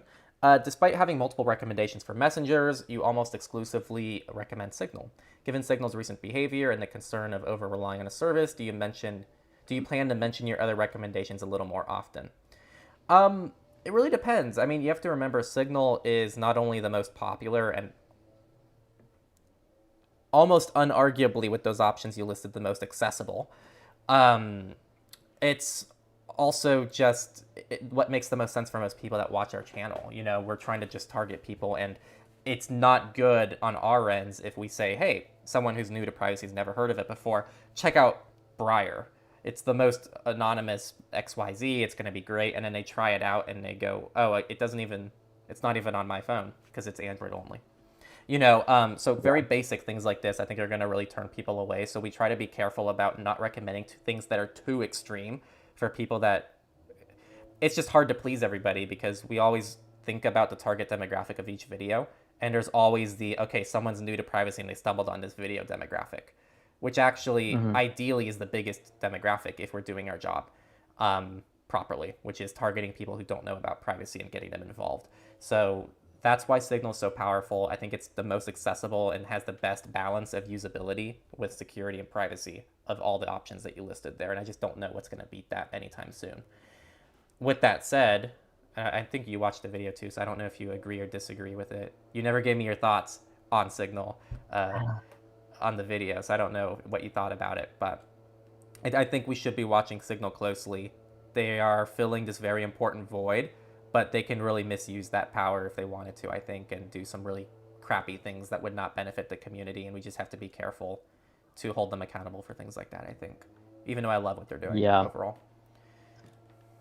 It's a challenge with messengers in particular because, like, there is such a network effect where really the only way for this recommendation to be effective is if other people use it. So there is, like, there's downsides like what you brought up as far as over-reliance on a single service. That's certainly a downside to have this kind of monoculture. But with messengers and really social things in particular, getting everyone to be on a single service is generally going to outweigh those downsides. Like, it would just be better if everyone was using Signal compared to, WhatsApp and SMS and iMessage, etc. So that's probably the main reason. Like, if I'm talking about messengers, I usually only bring up Signal because it benefits us all basically if we recommend Signal to pretty much 100% of people rather than like splitting people up into different messenger camps. It's kind of unique to messengers and social applications. And that's more of an issue than even like accessibility, like you were saying. Because like I would consider Tor browser or even Mullvad browser to be pretty advanced for most people, to be honest. And yet, when I'm talking about browsers, I'll pretty much always mention them because there is no real downside if they try out Mullvad browser and they don't like it, or if they like it. If people are split up between different browsers, that's perfectly fine. People can use Firefox and Brave and Mullvad and all access the same stuff. But with messengers, there is a benefit to having everyone on a single platform, basically. So at the end of the day, as far as recommendations goes, I think it makes more sense to push people towards one. Even if there are a lot of different options, you kind of just have to pick one and stick with it because of that network effect. Right. And I think that's also, just to expand on that, when you try a browser, it doesn't impact anyone else except you. Right. But when you try a messenger, now that's also what you're asking their network of people to also use. So when we recommend, let's say we made Briar our main recommendation, just outright, just every person in the world should be using Briar. This now means that if all of you started using Briar, which you can't because it's not even on iOS yet, that means all of your contacts that don't have iOS can't use Briar. That means all your contacts on Android have to leave Briar running in the background the whole time, because otherwise you can't exchange messages because it's peer-to-peer and it's dependent on people being online at the same time. If it's Matrix, now you're dependent on like everyone in your life also knowing how to use Matrix. So I think that messengers really need to prioritize usability, because it's not just about your experience with the messenger, it's also you and all of your contacts in an ideal world. That's an ideal world, though. I guess where I might push back a little is I don't think it's the worst thing to have options. Like as of right now, I have like 4 or 5 messengers on my phone, just for different things because people are in different places, and it's honestly kind of fine. But I agree, it'd be nice to have that more centralized and people to kind of just get behind overall better option.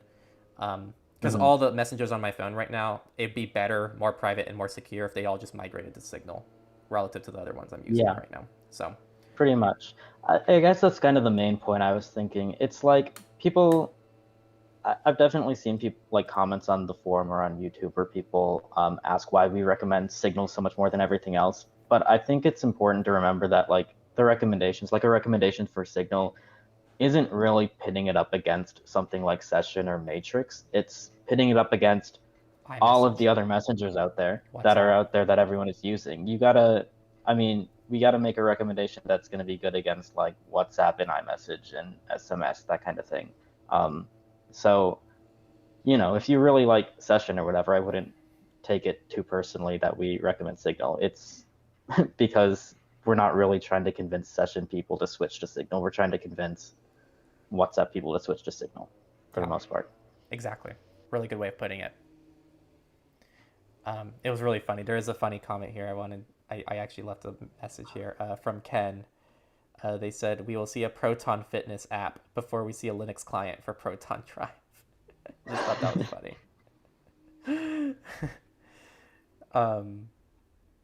Proton Fitness would be interesting, actually. Now you want it. Well, Proton Smartwatch. You know what I would want?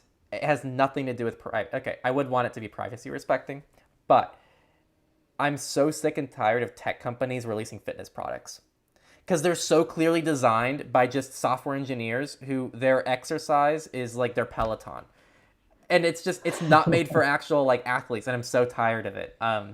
It's just such basic things that they don't think about. Like the Apple Watch being a touchscreen first device is just so stupid on so many levels for anyone who's an athlete. Like if you just wear a long sleeve shirt and you sweat, you know why it's a bad idea. And so what do? They release a product that's like 2 or 3 times the cost with a single button, and it solves part of the problem. And it's just embarrassing. I'm really glad that MKBHD actually talked about this in his like Apple Watch Ultra versus Galaxy Watch Ultra review. He talked about how like for people who actually need something that's for athletes, they get a Garmin because it's actually designed by people who spend time outside, not software engineers who wonder what it's like to spend time outside. Right. I know it's a bit critical, but that's what I'd want to see. I'd want to see like more options outside of Garmin that like actually are designed for like the outdoors people. For outdoor people like you, such an athlete. Such an 110%. No, just for like running and like swimming and stuff. Biking, just things that are outdoors. I feel like most of the Apple stuff is not geared towards that. It's more for like daily vitals and kind of more basic things. It's definitely gotten better though. I think Apple has made some good progress over time. But it's still frustrating. Totally off topic. Someone asked for the risks in using software that's out of date as well as an operating system. We kind of touched on that earlier, actually. So maybe we'll just link that earlier and how, you know, every day that passes, it's a little bit riskier. And I do agree, if you're not even connected to the internet much, there really isn't any risk. I had a Nexus 6P that was running, what was it called? Lineage. I was running a Nexus 6P running Lineage, and it was like 3 or 4 years beyond its firmware updates ended, but it was only used for like TOTP codes offline and like maps and like a basic browser that was just used for I think logging into like 1 or 2 accounts. So it was kind of the secondary backup device. So just know what the risk is when you're using the phone. If you're not using it for anything sensitive, it's not super relevant, I think.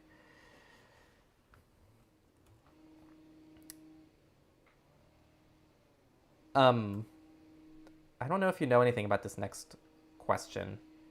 The Facebook one from another. What's the question? How to delete your account? You can't recover it. Yeah, I don't really know too much about that. That seems more like a Facebook support question. I don't think we can really help. Yeah, there's just not much I can recommend that I know of. But I do think the next question is definitely up your alley. Because I don't know too much about this, so. Yep. I can ask. As far as manifest v3, Yeah, sorry, I pretty was much. looking at something else. Oh, you're Yeah, good. if You're you read good. it. Manifest v3, like what is it? What will it actually block or affect ad blockers? Will it be affected? Will other Chromium browsers be affected? Um, like, we'll start with that. Yeah, so manifest v3, it's just it's a technical change for how like extensions request permissions from browsers. Basically, it is going to have an impact on ad blockers in Chromium. It's not something inherent to manifest v3, and I've talked about this a bit on the forum elsewhere if you looked it up. But basically, Chrome is using manifest v3 as an excuse to take out some of the features that are used for ad blocking. It's intentionally designed to prevent this kind of stuff or make it more difficult for extensions like uBlock Origin to be as effective. So there is a way to do manifest v3 and keep that functionality. I expect that most likely, if manifest v3 becomes mandatory in Chrome, I think that Firefox will probably make it mandatory as well. But Firefox and Mozilla are going to keep in the ad blocking functionality that currently exists and allow manifest v3 extensions to use it. So there's going to be no change for you on the Firefox front if that happens. On the Chromium side, on the other hand, if they don't change their policies that they've kind of arbitrarily decided, it is going to have an impact, and it's going to impact other Chromium browsers, including Edge and even Brave, even though Brave has committed to retaining manifest v2 support and retaining support for these ad blockers.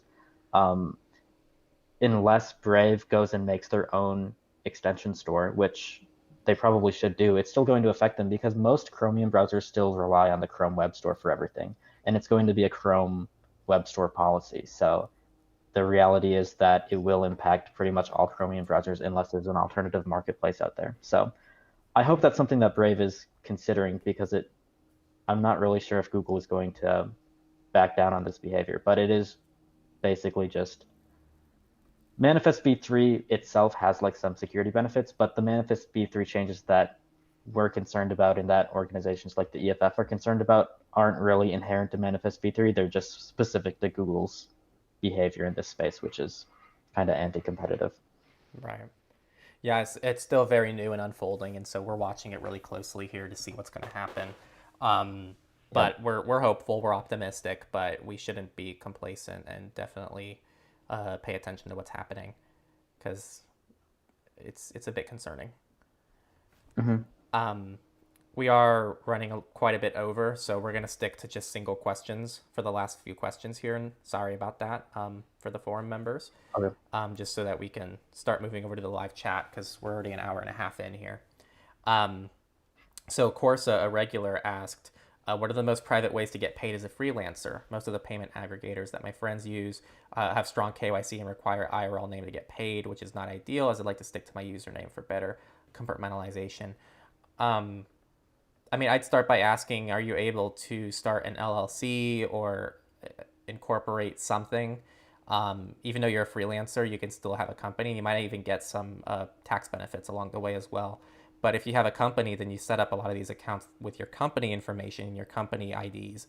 And that way, at least what you're exposing about yourself is fairly limited. So that's what I would do. That's what we do at Techlore. That's what almost every company and organization does to help protect founders and CEOs and all the employees as well. So that's what I'd be suggesting, especially with Stripe and PayPal. Like they have dedicated business accounts that you could be using. Yeah. Do you anything else on your end? No, that's pretty much it. All right, and then I'll leave you with the last one here. All right, ZA on the forum. This is a question I want a personal perspective on rather than an objective one. As far as choosing a Linux distro when you want to balance between security, gaming, and hardware support. Their journey was Mint to Ubuntu to Fedora to Pop! OS and back to Ubuntu. And they had a lot of issues. I think that we kind of covered that earlier though, which is that the journey of finding the best distro for you is probably the most important part about switching to Linux. And at the end of the day, like while there might be some technical benefits for a distro that I prefer one over the other, they're all kind of small differences compared to like switching from Linux to Windows. So pretty much landing on any of these, whatever works for you is the most important thing. And if using something like Ubuntu, which probably wouldn't be my first recommendation, but if that means that you're not going to switch back to Windows, for example, that's going to be that's huge, and that's super important to keep up with. So I just stick with whatever works best for you first and foremost, and then if there's multiple options, then you can start looking at the differences. Yeah, I fully agree. And one kind of tangible, well, it's kind of a tangent, but it's related to quite a few things we talked about in the stream today. And this applies to a lot of different communities. It's a reminder from myself as well, so I'm not innocent here. We have to remember to be careful with how we criticize things, because Ubuntu gets a ton of crap for things that they rightfully should have been given crap for. I'm not defending it. Like, Ubuntu does a lot of weird, sketchy, annoying stuff. But if we're comparing it to Windows, it's still awesome. And I think it would be a net benefit if a lot of people were using Ubuntu instead of Windows. Yep.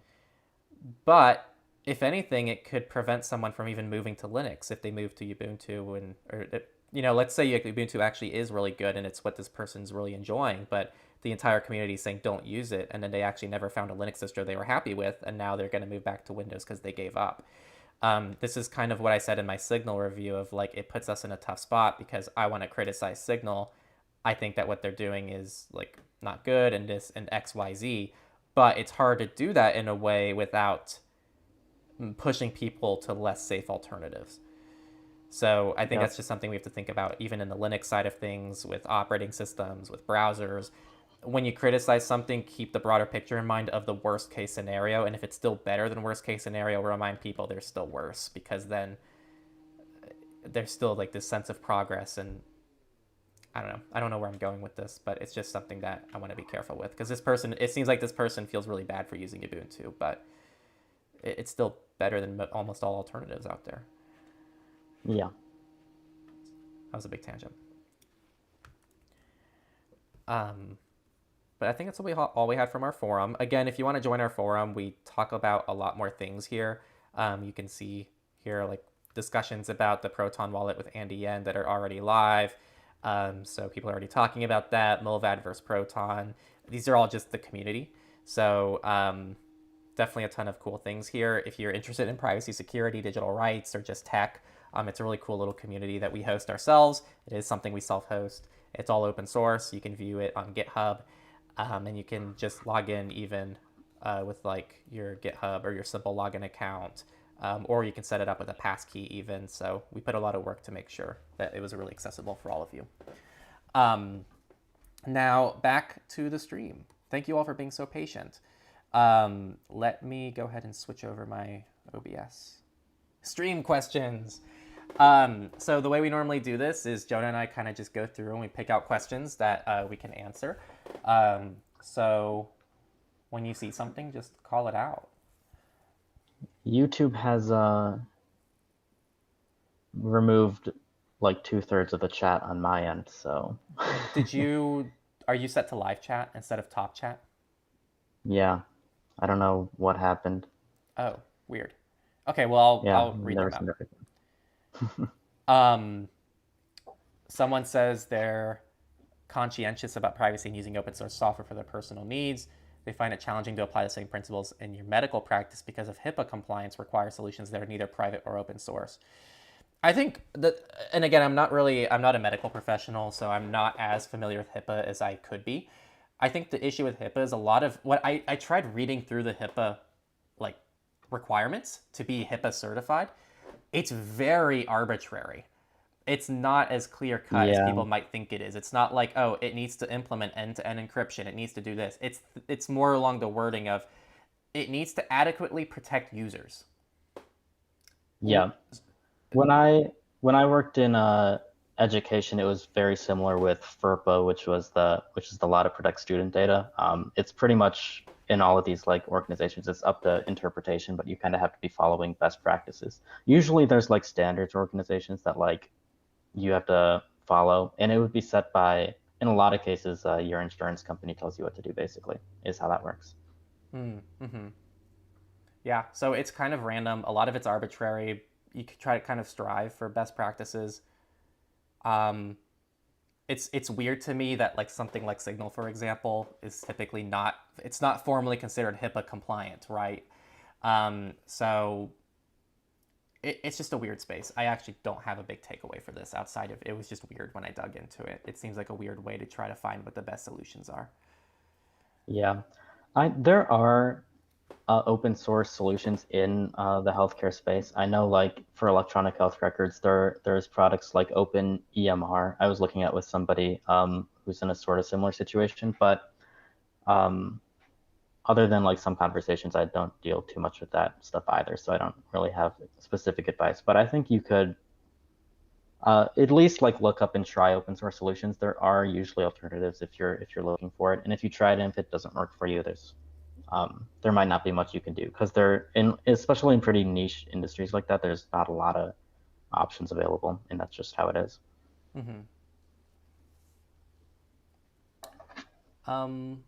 Alexander asked opinion on Mental Outlaw.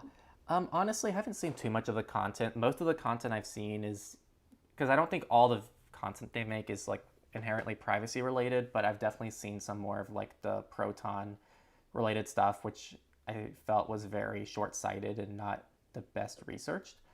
But that's about it. You know, there's other creators. We've also not made the best videos either about things. So I'd say just pick people you want to watch. So, yeah.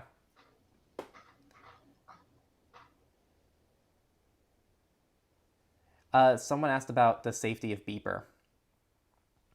I don't know. You're probably more familiar with that than I am. Yeah, I mean, it's essentially just a matrix client with bridges. It is about as safe as those bridges are. So you are kind of entrusting Beeper to protect things on their end. It's not like true end-to-end encryption. Like if you install the Signal bridge, for example, it's going to be decrypted on their servers and then re-encrypted when they send it to you. And if that's a risk that you want to take, then that's fine, and it seems to be pretty convenient. I've heard a lot of like good things about it, but I've never used it myself. But there are definitely some risks involved.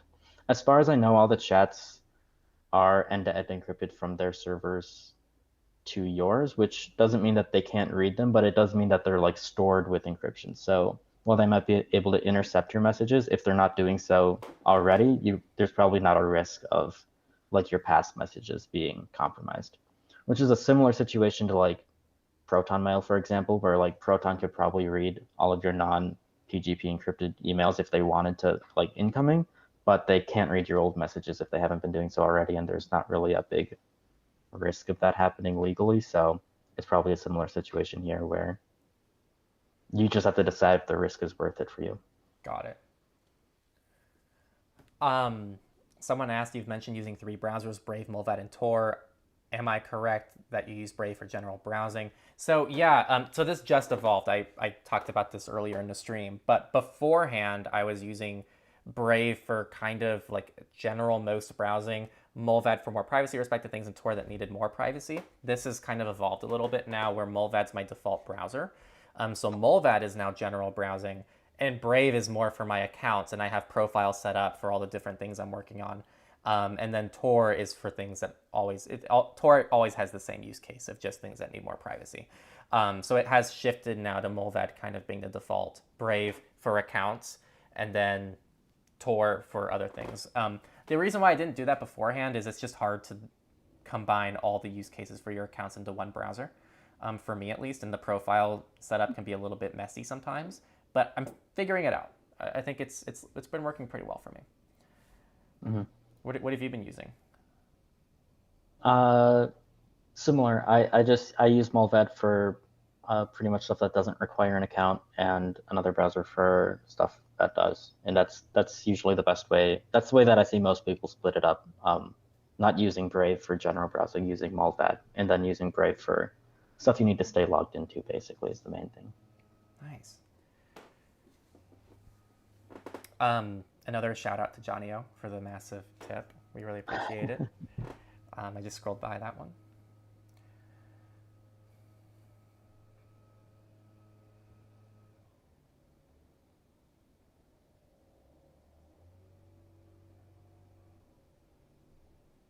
Someone said their laptop dies at like 40% when your laptop was dying.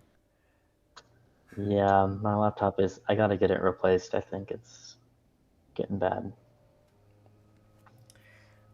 Someone said, at what point would you stop sacrificing convenience over privacy? I ask because I've been using LibreWolf and a lot of streaming sites like Peacock, Netflix refuse to work with it, even DRM enabled. I kind of sound like a broken record at this point, because I'm kind of gonna say a similar thing where it's more about like knowing what the risks and sacrifices are that you're doing, and if you're fine with it, then I mean that's your decision to make ultimately. And if you want to use like a separate browser just to watch Netflix or something, for example, I think that's probably reasonable. That I don't use a lot of streaming sites personally anymore, so I don't really have that issue. But I mean, like, even I feel like that's probably pretty niche in general.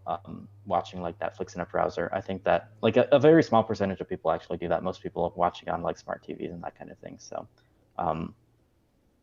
yeah, it's just not really built for that use case. Yeah, I think just what I'd say is you don't have to pick between convenience and privacy normally. Those aren't normally the two options. Normally those are the extremes, right? So I don't think there's an issue with, like Jonah said, in just having a browser that's dedicated for streaming. I mean, these are personal accounts that probably have your payment information. So it's okay. It doesn't have to be in a super private browser. Just make sure it's away from everything else, and it's fine if your streaming services are done inside a different browser. You know, it's a fine sacrifice to make. So you don't have to pick, I'm all in on convenience today. Oh, I'm all in on privacy today. Just find what works best for you and find a good middle ground between the two in different areas. Yep.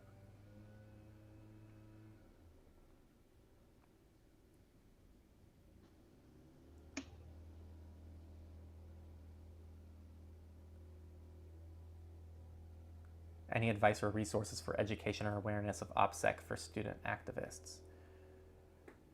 That's probably going to be more of like what we recommend in our. So if you go to techlore.tech/resources and you go all the way to the bottom, there's more external resources there that are more for like activism type of stuff. You can use our resources as well. I'm sure there's a lot of good info, but there are some more dedicated things that are built more for like activists and what they might need. So I would check out some of those resources that we have there, because you could tailor advice to lots of different use cases, and not all of them are necessarily activists. Mm-hmm.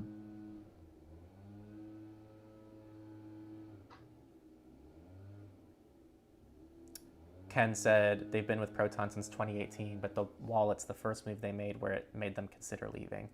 Yeah, my first reaction was pretty similar. I can't say I'm still processing it, because I listened to the Andy Yen interview and I'm like, okay, I can kind of see where they're coming from now, but I still fundamentally disagree with quite a few things.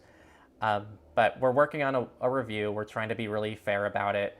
We're recruiting a couple people to help us with the interview too, just so it's not us. And so I think it's going to be a really good review. And I'm going to try to be as fair as I possibly can. And we're going to see what happens. It feels really stuck. I just don't know how they're going to improve the privacy of Bitcoin, and all the things they're proposing are dependent on things out of their control, which is what I'm a little bit concerned about. I think the main thing to like think about with these new feature releases is that Proton, when they're releasing this kind of stuff, they're not like compromising on their existing products. I don't feel like in any way. Exactly. So it's something that, like, for now, like if you're not into crypto at all, it's something that's separate and you don't have to use. And Proton has generally been pretty good about that, maintaining like, we have a set of products and you can use all of them or you can use some of them. Like I never have to interact with Proton Calendar, for example, which is amazing. He, you should watch it because Andy specifically says it sucks. I think that's a direct quote from Andy, actually. I think I have to re-listen to it. I don't want to misquote him. All right. But he pretty much said there's some things in Calendar that suck right now or something like that. Like, yeah. So that's not just us. I'll definitely have to listen to that interview. But if I think about like one of the biggest problems with Mozilla, on the other hand, I'll use them as a contrast because I've been annoyed with them lately.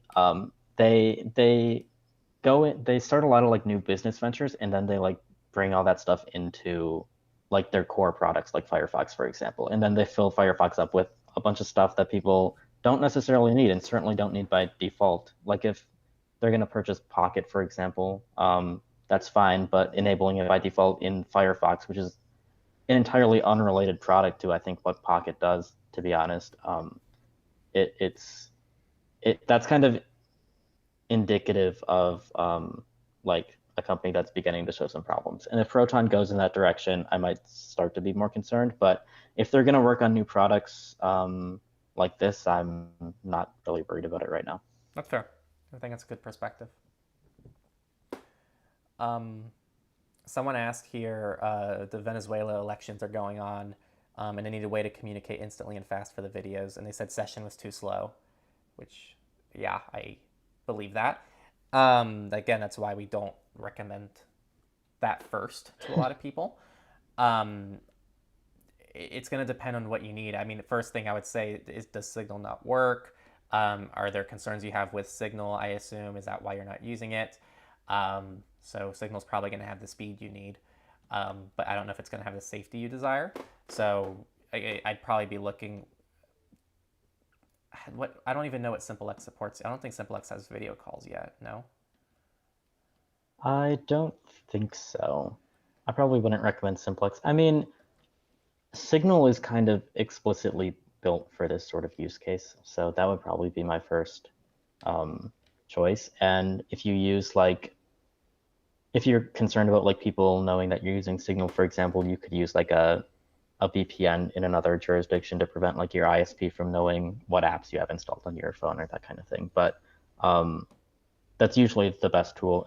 And that's what, like, when Signal is building all their new features and products, that's almost exactly the use case that they're keeping in mind for the most part, from what I've seen from like what they talk about in their communications, what their president Meredith talks about all the time. It's stuff like protests, elections, that kind of thing is on the top of their minds. So it's a pretty good tool. Yeah. And actually I don't know, I don't have an ETA for this, so maybe in the next month or two, but we're working on a signal hardening guide coming soon that I'm really excited for. I feel like I haven't really seen many of those, and so I'm going to be putting together a little guide for people in that kind of situation where it's like, okay, you need to maximize signal security. Step 1, uninstall from desktop. Step 2, and then kind of from there, and just going through like how you can make Signal quite a bit more private and secure. So that's something we might see soon.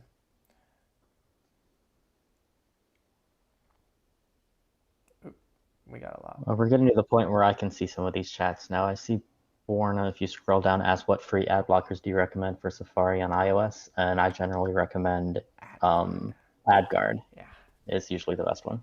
Yeah. Man, have you been keeping up with their articles? They actually put out really good research and really good articles. I really like their team. They've been doing some good stuff. Really? Yeah. I haven't read them recently. Yeah. So it's not like Proton's blog? It's not like Proton's blog. Like they actually put out, actually in surveillance support, there was a research article that the research was done by AdGuard. And we even talked about that. I don't know if we kept that in the public. We might have kept that for the VIP episode for patrons. But we talked about how like we wish that we saw Proton put out more like actual content on their blog and not SEO marketing content, if that makes sense. And they do occasionally, like say like 1 in 8 articles are like actual articles that Proton puts out, but most of them are just like, what is email? Or like right. And it's like, yeah, I think I mean, AdGuard is really the only company that I'm aware of that really does like work and research in this space. There's obviously like alternatives like uBlock and alternative lists like EasyList, but for the most part, those are like uh, open source community stuff. So there's like the open source side, and then there's the company side. And I think AdGuard is the only people like seriously researching that kind of thing and Right. employing people to work on it. So Right. compared to, I mean, like there are other ad blockers. I think most other ad blockers just incorporate either like EasyList work or AdGuard's work in most cases. But like AdGuard is actually making original stuff in this space. Is what my main point. Yeah, I'm a big fan of AdGuard. It's what I use too on Safari. If I have to use Safari for anything, it's AdGuard. It's what I recommend to people too. If anyone's on iOS, they normally get AdGuard installed on their phone. Um, they don't even notice, and it just helps their user experience because no one likes ads. Zlactic, thank you for the nice words. I really appreciate it. And they asked, will this be posted? And it will be posted. So it'll be posted because we keep it live afterwards. But also Jordan takes clips out of this and puts them on Techlore Clips, which is our other channel where we kind of get to compile some of this later. So.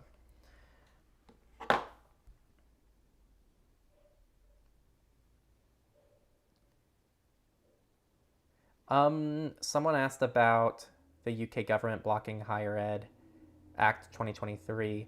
I'm not familiar with it, so I don't really want to comment on it Yeah. unless Jonah has some thoughts here. It was just an act that kind of protects or it requires universities to protect like the freedom of speech of students.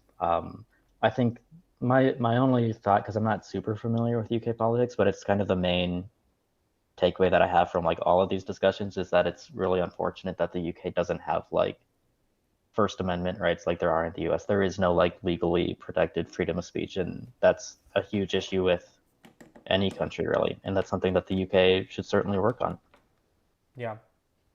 They asked specifically, will governments go for apps like Signal?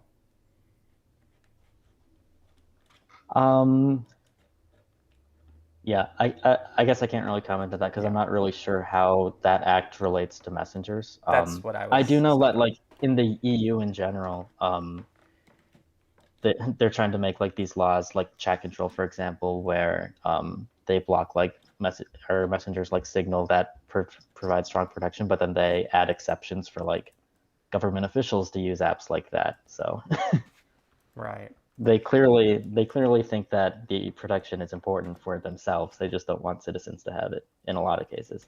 And that's in the EU. That's not UK specific, but yeah, Right. it's a weird trend. Borna asked, can iPhones get ransomware? And I'm not going to say no because anything's possible, but I think it would be the first documented ransomware attack on iOS if it happened, as far as I know. But anything's Yeah, possible. there's a lot of protections against that sort of thing. Yeah, that'd be pretty hard to do. And on Android, actually. Similar situation there. But Mm-hmm. nothing's impossible.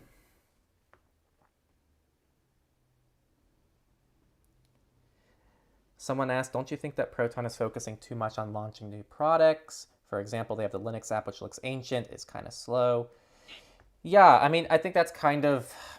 See, this is where it's kind of tough to be able to like read what's going on behind the scenes, and that because that's a fair argument against what Jonas said earlier. Because Jonas said if they're releasing new products, but it's not impacting the other things, it doesn't really matter. But if it's taking away development resources from the other things, and it means they're prioritizing new services, then it does matter. And it's hard to know what's going on without understanding their development. I'm super confused behind how they develop things behind the scenes, so Yeah, it's hard to know. it is challenging to say for sure. I would say that like if they're not developing certain features because they're doing this, that is an issue. But from what I've heard from Proton in general, it does seem like they are working behind the scenes on a lot of features that people want. Like they already have teams that are dedicated to this, and just adding more development resources to those teams is not going to speed things up at the end of the day. So if they have people working on new features, which from what they say, I have to assume that they do. I guess I can't know for sure, but it seems like they do. Then I don't think it's really a big issue that they're also launching new products, because those would be separate teams. Mm-hmm. Yeah, I agree. It's hard to know, but I do overall just wish that, like, there's first off, I would just want like my current Proton suite to be more functional, more usable, cleaner, more stable, and more integrated before they released anything new. And where a Bitcoin wallet is on that list is even lower than that in terms Right. of priorities. So I think that's kind of also the general kick in the gut for a lot of people, even if it has nothing to, even if it's a totally different development team, even if it doesn't even change anything, it still kind of feels like a kick in the gut when you're a paying Proton user. And people right now are complaining about the VPN app on Linux, and people complain about the calendar. But no, there's a new service, and it's like, oh, that's cool, I guess. So. Yeah, I definitely agree. It's not a good look for them. Yeah, I agree. But I just want to, I would just make it clear that, like, it's not necessarily related. I agree. Yeah, I agree with you. I think that I understand the emotional response, but I agree that, like, it doesn't have to be the actual situation. Yeah, and Proton, I think, is extremely aware that their current products are lacking in a lot of different respects, and they want to build, like, a real full, like, Google Workspace alternative, for example. I mean, even if, like, that quote that you said from the interview is true about Proton Calendar, I'm sure that they want to improve all these things. So I don't think that they're just, like, ignoring all of these features. I really don't. Right. Well, I think that's mostly it. You know, it's been almost 2 hours now, so I think we're gonna start heading off here. I'm really tired. I didn't sleep too well, and oh no, it's been 2 hours. So, no, it's normally longer actually than we normally do. We had a lot of questions in the forum this time around. I think it might have been because we missed last month, so we're paying for it now. Yeah. But I really appreciate everybody who is watching right now. You're all awesome for taking your digital safety and your digital rights a little bit better, or more seriously, not better. And I'm sure, you know, it's impacting you. It's impacting the people around you, I hope. And I hope that you got some value from this. You learned something, or you just had fun. You know, as long as you got some value out of this, I'm happy and we're happy. Thank you all to our forum users. Again, if you want to be a forum user, it's completely free. It's open source. We host it all by ourselves. And it's a really solid little community over there. Discuss.techlore.tech. If you like what we do here, patreon.com/Techlore. We also on LibrePay. We're on Ko-fi. We accept Monero. We do everything. Just check out our site, techlore.tech/support. And again, thank you all for asking questions. Thank you all for being engaged. And of course, thank you, Jonah, for always being here. Well, now being here again. And I appreciate you and your insight, and it's always great to have you here. I really appreciate it. So anything else? I think that's it. See ya.